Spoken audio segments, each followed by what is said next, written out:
हाय दोस्तों, आज है 19 दिसंबर 2023 और रात का जो मेरा ठिकाना था, ट्रैफिक पुलिस का जो स्टाफ ठिकाना होता है उधर रुका था मैं।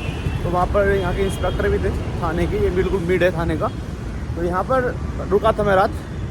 अभी चलते हैं अपनी जो कल की लोकेशन थी। भाई दोस्तों 7:40 हो चुकी है और मैं काफ़ी टाइम से यहाँ बैठा हूँ, वीडियो एडिटिंग कर रहा हूँ और अपलोड कर रहा हूँ। तो मेरे पास जैसे कि फेसबुक पे आप जा सकते हैं फ्लाइंग शिनू, और इंस्टाग्राम पर सकते हैं फ्लाइंग शिनू व्लॉग्स, और यूट्यूब पे तो आपको पता ही है आपके पास है। तो सुबह सुबह एनर्जी के लिए मैं खा रहा हूँ बिस्कुट, जो मुझे कल एक भेजी ने दिलाया था।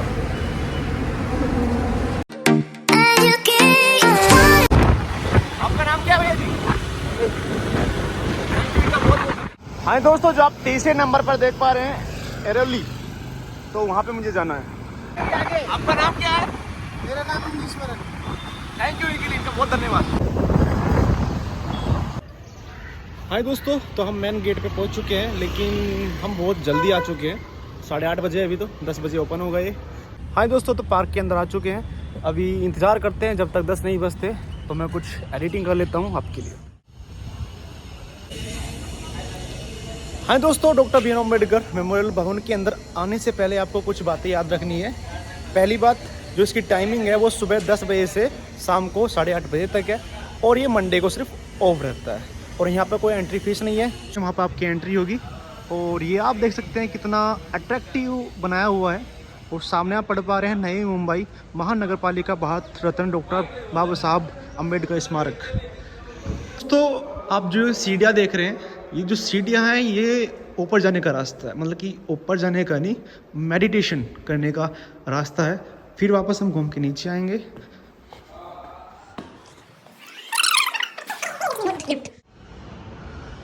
और दोस्तों, ये जो आप सामने देख पा रहे हैं ये है मेडिटेशन सेंटर, यानी कि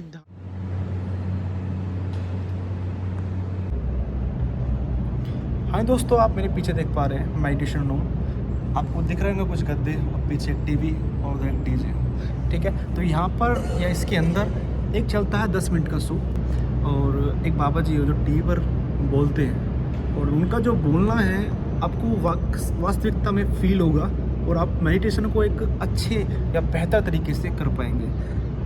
एज यू नो, आप अच्छे से जानते हैं कि मुंबई के अंदर बहुत शोर शराबा है, लेकिन जब मैं इसके अंदर आया तो वो शोर शराबा इतना एटम यानी कण के बराबर हो गया, मुझे महसूस नहीं हो रहा था, ठीक है। तो आप यहाँ आकर मुंबई की शोर शराबे से यहाँ की शांति प्राप्त कर सकते हैं। चलिए दोस्तों, सामने जो आप देख रहे हैं ये डिज़ाइन, वाकई में मैंने लाइफ में पहली बार इतना बेहतरीन लाजवाब किताबों का जो यहाँ पर स्ट्रक्चर। दोस्तों, जब हम अंदर की तरफ आते हैं तो एक बड़ी सी स्क्रीन लगाई हुई है जो बाबा साहब को दिखाती है, बहुत सी चीज़ें इनके बारे में बताती है। तो उसके राइट साइड में प्रस्तावना का ये पहला चित्र लगाया हुआ है, आप देख सकते हैं। हम लेफ़्ट साइड चलते हैं तो उधर की साइड लगाया हुआ है कॉन्स्टिट्यूशन ऑफ। ये जो आप सामने देख पा रहे हैं ये डॉक्टर बी अम्बेडकर के सिग्नेचर। अगर आपको विस्तार से बाबा साहब के बारे में जानना है तो आपको इस कक्ष में आना पड़ेगा। यहाँ पर उनकी पढ़ाई से लेके उनके सारे काम तक जो उन्होंने देश के लिए किए, भारत के लिए किए, भारत की महिलाओं के लिए किए, भारत को बच्चों के लिए किए, सब के लिए, तो वो आपको यहाँ देखने के लिए मिल जाएगा। यहाँ पर सिर्फ 3 भाषा है, हिंदी, मराठी, इंग्लिश। चलिए दोस्तों, कुछ चीज़ें मैं आपको दिखाता हूँ। और यहाँ की सबसे अच्छी बात यह है कि यहाँ पर जिस तरीके से बाबा साहब को दिखाया गया है वो बहुत ही ज़्यादा अट्रैक्टिव और नॉलेजेबल है। मतलब कि आपका मन करेगा उस चीज़ को पढ़ने का और उस चीज़ को स्वीकार करने का अपने जीवन में। चलिए स्टार्ट करते।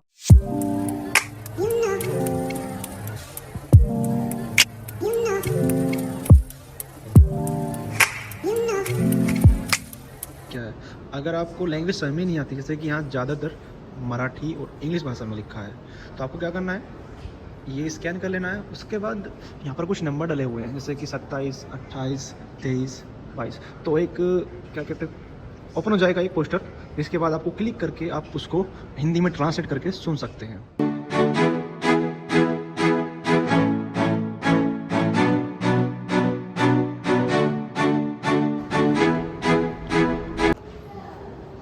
ये वो तस्वीर है जब बाबा साहब ने बहुत भिक्षा ली थी।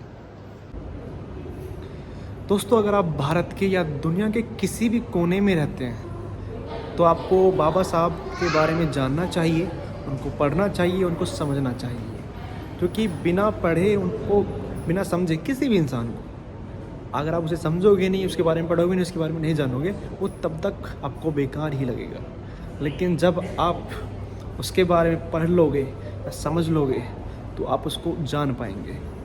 तो ऐसे ही हमारे बाबा साहब थे, उनको हर एक बच्चे को पढ़ाना चाहिए। और बाबा साहब की एक बात हमेशा याद रखना, नॉलेज इज़ पावर, ठीक है। और एक बात और कही जाती है कि शिक्षा वो सेने का दूत है, अगर कोई भी पी ले, चाहे गरीब हो, चाहे अनपढ़ हो, कहीं भी हो, तो वो धारता ही धारता है। बहुत कुछ है इस कक्ष के अंदर दिखाने के लिए, लेकिन मैं सब कुछ आपको नहीं दिखाने वाला। अगर आपको सब कुछ देखना है तो आइए समय निकाल कर मुंबई के अरोली में और घूमिए doctor B R Ambedkar memorial भवन।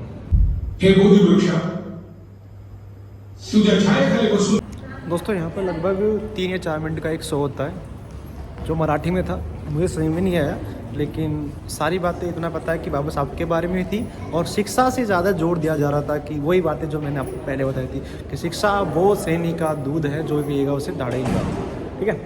तो अभी यहाँ पर एक लाइब्रेरी है जो मैं विज़िट कर चुका हूँ। इस लाइब्रेरी के अंदर आपको मिलने वाले हैं बाबा साहब से रिलेटेड सारी किताबें और दलित समाज के ऊपर जो भी किताबें लिखी हुई हैं।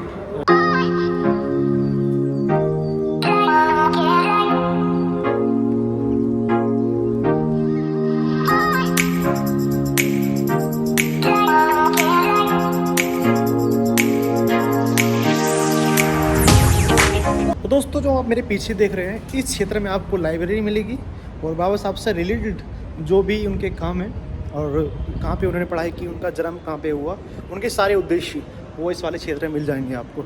और एक 3 मिनट का शो है, वो भी आप इधर देख सकते हैं। दोस्तों, यहाँ का जो सफ़र था और यहाँ पे जो मैंने विज़िट किया, वाकई में लाजवाब था। और मैं फिर से इतना कहना चाहूँगा कि बाबा साहब ने किसी एक विशेष क्षेत्र के लिए नहीं किया। आप अगर उनके बारे में पढ़ेंगे तो आपको पता चल जाएगा। हाँ दोस्तों, तो हमने doctor B R Ambedkar memorial Bhavan visit कर दिया है। अब यहाँ से 30 किलोमीटर दूर गेटवे ऑफ इंडिया है। दोस्तों, तो लिफ्ट मिल चुकी है और ये हमारे भैया जी, आपका नाम क्या है? ओमकार। और किधर जा रहे हो आप? Gateway of India. भैया ने कहा बहुत नसीब वाले, वाकई में मैं भी उधर ही जा रहा हूँ, जैसे कि अभी आपको बताया। तो भैया का बहुत बहुत धन्यवाद कि उन्होंने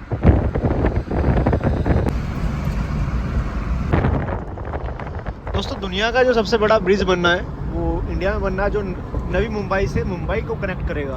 तो बीच में जो समुद्र का इलाका है उसके ऊपर सीएम पुल आ रहा है। हाँ दोस्तों, तो भैया जी ने जो मुझे छोड़ा है वो छोड़ा है 27 किलोमीटर दूर। अब यहाँ से 3 किलोमीटर की दूरी बची है। और सबसे अच्छी बात मुझे ये लगी कि गेटवे ऑफ इंडिया का रास्ता सिर्फ सिंगल रोड ही, मतलब कि डायरेक्ट टच में वहीं जा रहा है। अगर मैं सिटी वाले इलाके से आता तो भाई अब तक नहीं पहुँच पाता। और 3 किलोमीटर रोड चलना है तो पहुँचते हैं गेटवे ऑफ इंडिया के पास। हाँ दोस्तों, तो ये जो सामने आप देख पा रहे हैं युवक जा रहा है। तो सडनली बहुत से लोग पूछते हैं कि क्या है ये, क्योंकि आई थिंक ज़्यादातर लोगों को लगता है कि कुछ बेच रहा है या प्रचार कर रहा है, क्योंकि आपने मेरे पीछे देखा पोस्टर लगा हुआ है, प्लस मेरे हाथ में भी रहता है। तो फिर उन्हें बताता हूँ कि मैं ऐसी यात्रा कर रहा हूँ। तो उस उन्होंने पढ़ा, उसके बाद उन्होंने कहा कि कुछ खाने का या नहीं खाने का है। पता नहीं, मैं खाना खा कर आया हूँ, क्योंकि समोसा और वड़ा पाव मैंने खा लिया है। अभी चलते। तो कुछ भैया ने कल मुझे ये वाले दिए थे गवावा जूस, जो मैंने कल 2 पी लिए थे, लेकिन 2 मेरे पास बाकी अभी बचे पड़े। और भाई खाने पीने की चीज़ से बहुत ज़्यादा वजन हो चुका है मेरे बैग के अंदर, जो मैं कम कर रहा हूँ खा के। कुछ मैं बांट दे रहा हूँ लोगों को, कुछ मैं खुद खा रहा हूँ। हाँ दोस्तों, 2 बज रहे हैं और मैं गेट ऑफ इंडिया की तरफ जा रहा था। तो मेरे सामने एक भैया जी खड़े हैं जिनका नाम अरविंद है, लेकिन वो अपने वीडियो या फोटो नहीं खिंचवाना चाह रहे, क्योंकि आज तक उन्होंने ऐसा नहीं करा है, सोशल मीडिया पर नहीं आए वो अभी तक पूरी तरह से। तो भैया जी, आई थिंक मुझे ना मेरा बैग में जो लोग खाने पीने की चीज़ें देते हैं, तो वो बैग में चेन टूट सकती है उसकी वजह से, और जो बैग भर जाता है। जैसे कोई लोग गरीब बच्चा जा रहा है तो उसकी मदद नहीं कर पाता मैं तुरंत। तो मैं छोटा जो पर्सनल छोटा एक्स्ट्रा बैग आता है वो, तो उसे लेना चाह रहा हूँ मैं। तो भेजने में मदद करी है और उन्होंने 120 रुपये समथिंग मुझे कुछ दिए हैं। तो भैया का बहुत बहुत धन्यवाद। और उस बैग की वजह से पता है बेनिफिट क्या होने वाला है कि लोग मुझे कुछ भी देंगे तो उसे निकाल कर मैं दूसरों को तुरंत दे सकता हूँ। दोस्तों 2:33 हो रही है और ये हमारे भैया जी, आपका नाम क्या है? शुभम कुमार सिंह। आपका जी? संदीप। तो भैया जी ने अपनी तरफ से एक खाना दिया है मुझे। और आपका नाम क्या है? फारूक। और भैया जी ने लिफ्ट दिए, इनका बहुत बहुत धन्यवाद। दोस्तों आप मेरे सामने देख पा रहे हैं the Asiatic society Mumbai state central library town hall में।